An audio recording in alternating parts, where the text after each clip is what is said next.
Nikola Jokic is one of those players that makes the game feel easy. The way he shoots and runs gives people the impression that he's an ordinary guy, not a 3-time MVP and NBA champion. One question that always crosses my mind is how is he doing this? He isn't skilled like Kyrie or built like Giannis or fast like CP3.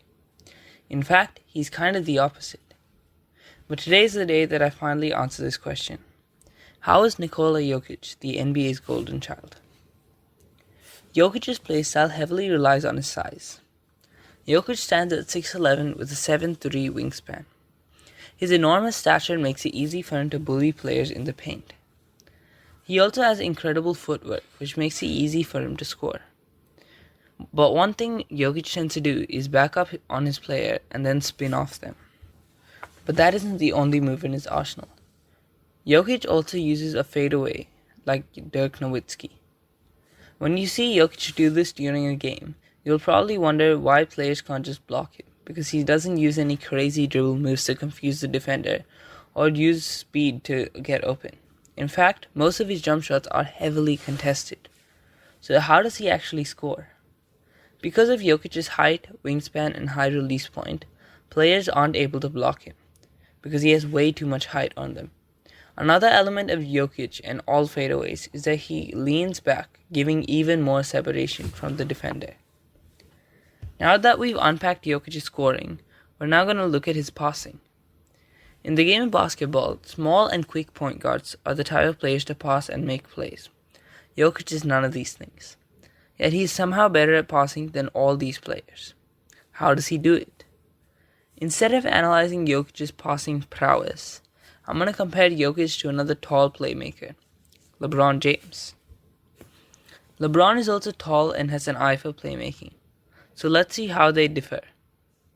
Jokic and LeBron's playmaking are very similar as they both are able to attract defenses and then dish it out to an open man. But the way they do it is incredibly different. LeBron tends to use his speed to drive to the rim and then kick it out to an open man. Jokic, on the other hand, posts up his defender, and then once someone comes to double team him, he passes it out. But one skill that Jokic has that LeBron doesn't is that Jokic can predict where open players are going to be, while LeBron can only remember where they are. Doing what LeBron does is impressive, but doing what Jokic does is inhuman. But Jokic does have an advantage that LeBron doesn't. Jokic has very long arms, which means that even when he's totally guarded, he can find an easy way to pass it out.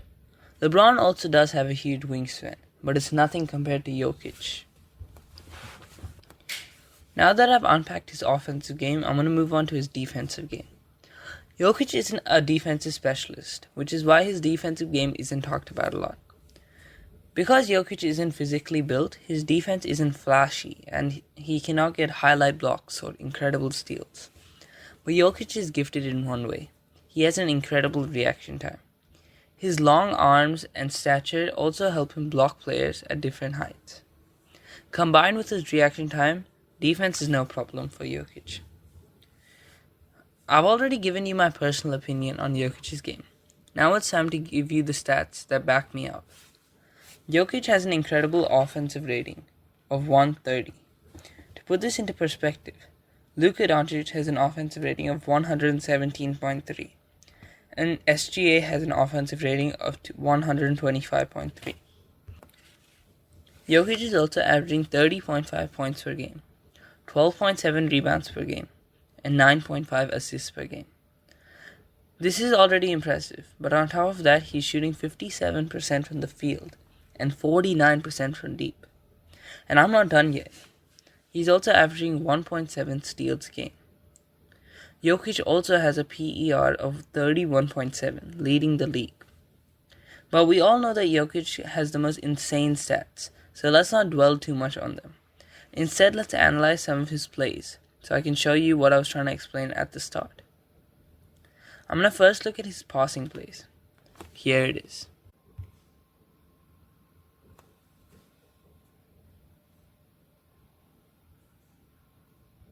Now that you've seen the play, let's look at Jokic's ability to draw the defense.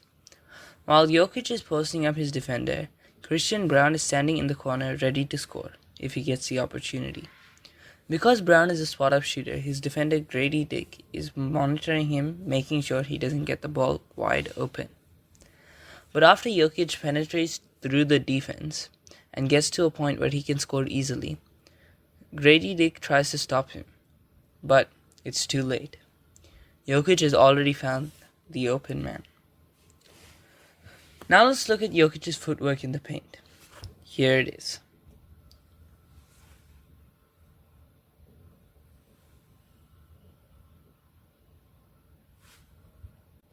As we can see here, Jokic fakes Rudy Gobert and he immediately jumps. But Jokic decides not to drive in for the layup as he'll be directly under the hoop and won't be able to score as Gobert is much taller than him, so he decides to post him out. Because Gobert is much larger than him, Jokic can't just bully him in the paint. He needs to find an opening to score. So then Jokic slightly spins to the right, which catches Gobert off guard. He then uses this opening to spin to the hoop. But Gobert isn't letting up. So rather than taking a layup where Gobert could block him, Jokic decides to take an unguardable hook shot. Now let's look at his fadeaway. Here it is.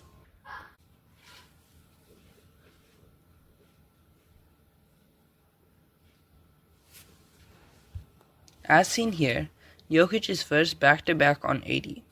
He then dribbles around so he can face the hoop. He then takes a step back to create separation, and then he leans back to create more separation. And then he uses his signature high-release point jumper. After doing all this, Jokic has all the space he needs from AD, which made it easy for him to drain the triple. Now let's look at his skill for predicting where players are gonna be. Here it is.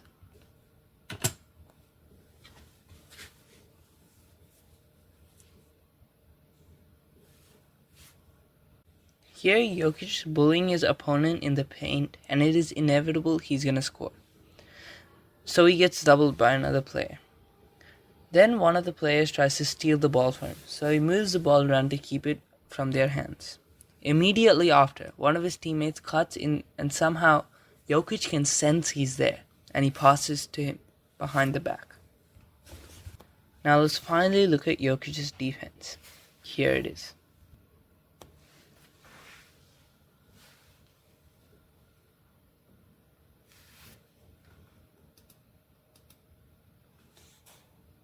Here we can see Jamal Murray intently guarding DeJounte Murray, and then DeJounte makes an unexpected pass to a player near the rim, but Jokic is able to react and block him. There isn't much more I can read into, but after looking at this play, you can see the reaction time of the Joker. In conclusion, Jokic isn't great at basketball because of his athleticism, speed, or strength. It's because of his basketball IQ and court awareness. Anyways, thanks for watching. Make sure to leave a like and subscribe. Thank you very much.